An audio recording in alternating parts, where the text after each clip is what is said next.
It's and Oddworld.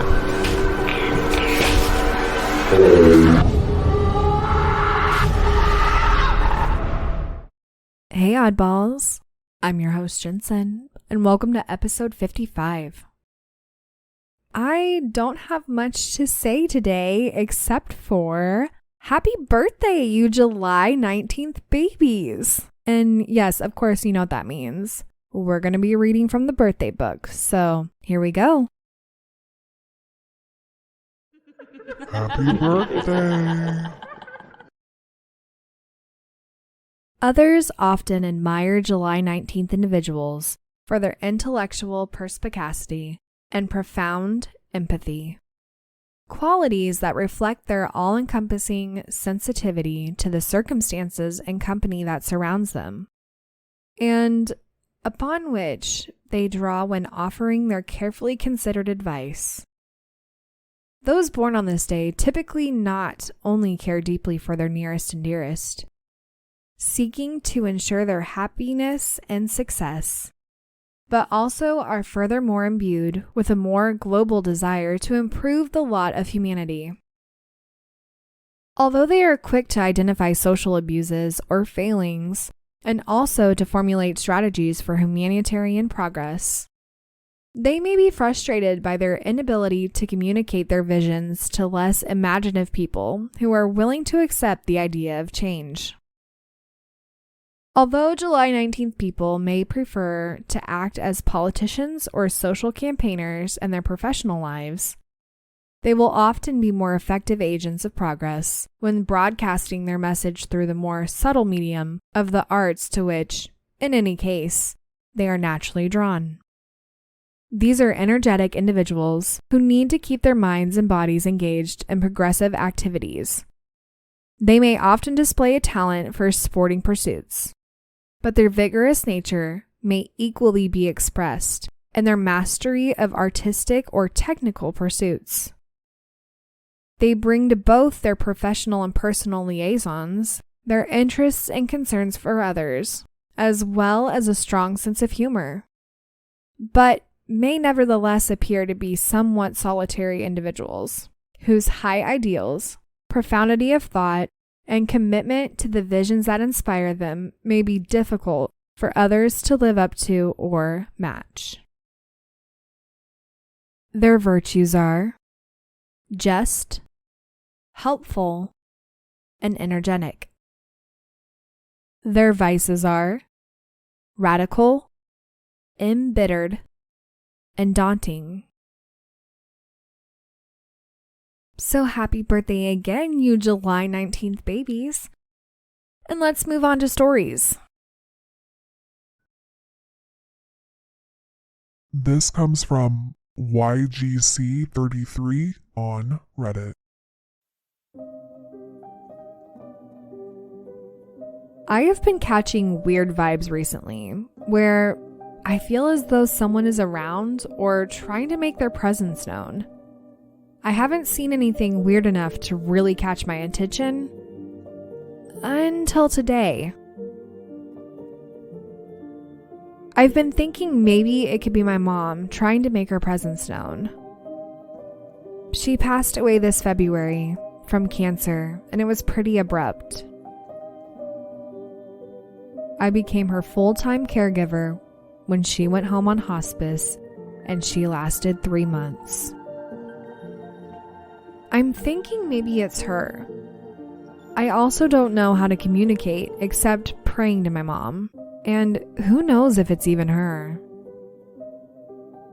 When I woke up today, 6 a.m., I went over and touched my laptop bag, which is also where I keep some of my mail and my iPad. I keep this bag wide open and on the top of a bench next to the head of my bed. It leans against the wall due to how much stuff I have in it. I didn't do much to it, just made sure I had certain mail in there and left it alone. Fast forward to about 9 a.m. I was listening to music in the living room downstairs, and I had my cat in my lap, I noticed my cat heard something from the way he got up and looked towards the stairs.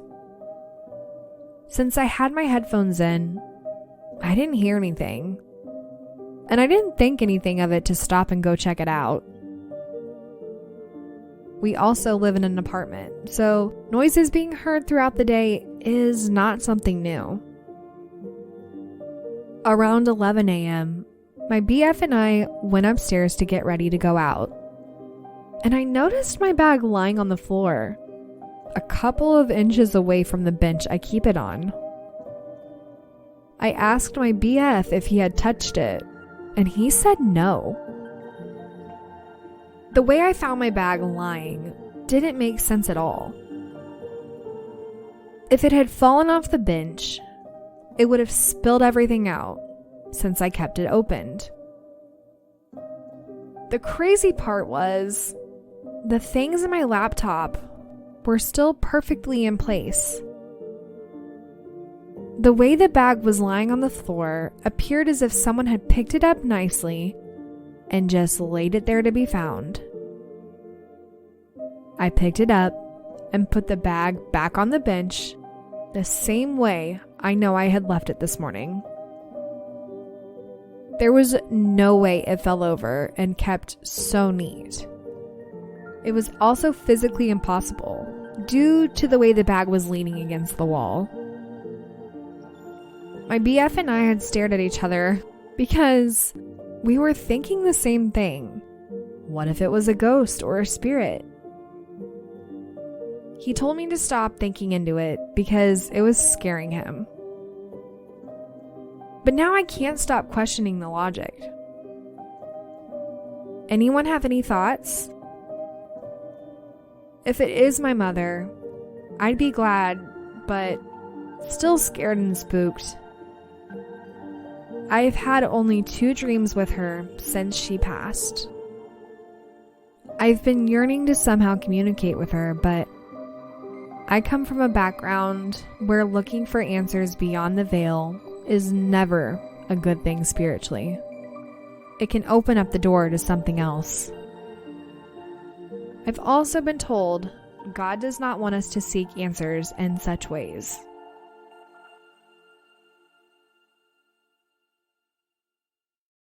I think it's really sweet that this person's mom has come to them in a dream, because I wholeheartedly believe that if you dream of somebody who has passed on, I really believe that that is them coming to let you know that they're okay. But I think since this person has been wanting to communicate more with their mom, this could be their mom. I have no idea. I think it could be paranormal, simply just for the fact that if there really is no way for this bag to be moved other than picking it up and setting it down in order to keep all the things, not thrown all over basically, then to me that feels paranormal, especially if their BF didn't move it, because the way that it sounds, it seems like their BF is genuinely scared. So I don't think that they would have done it because they probably would have confessed to it. I don't know. It feels silly, but I feel like a good way to communicate is just speaking to the air. It feels really weird when you do it at first, but you just talk as if whomever is there is there. I hope that makes sense. But then again, if you don't want to do that, at the end of the day, you have to do what's best for you and what works for you. You never know if it is the spirit on the other side that you're trying to seek, because any spirit could do anything. But for this person's sake, I'm hoping it is their mom, just to kind of give them a little comfort of some sort, even though it still is scary and spooky to them. Anyhow, if you guys have any ideas or any advice, let me know, and let's move on to the next story. This comes from lenamcgowall on Reddit.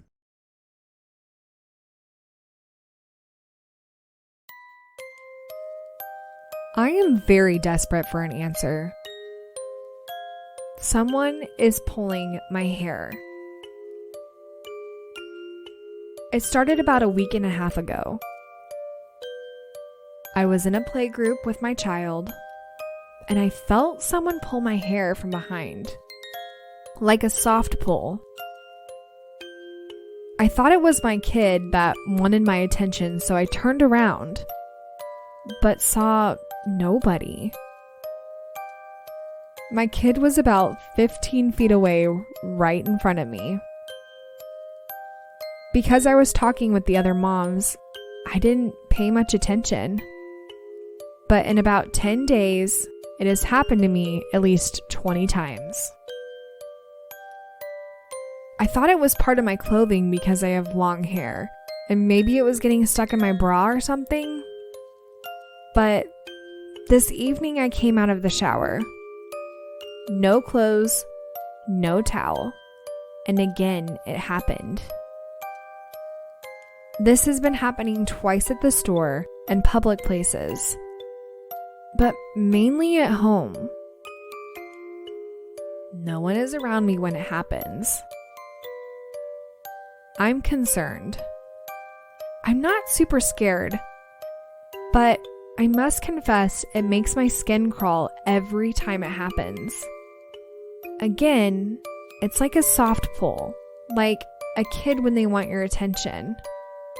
I say that because my kid has done that to me, and it feels just like that. Has this ever happened to you? Do you know someone who has had an experience or something similar? What could it be?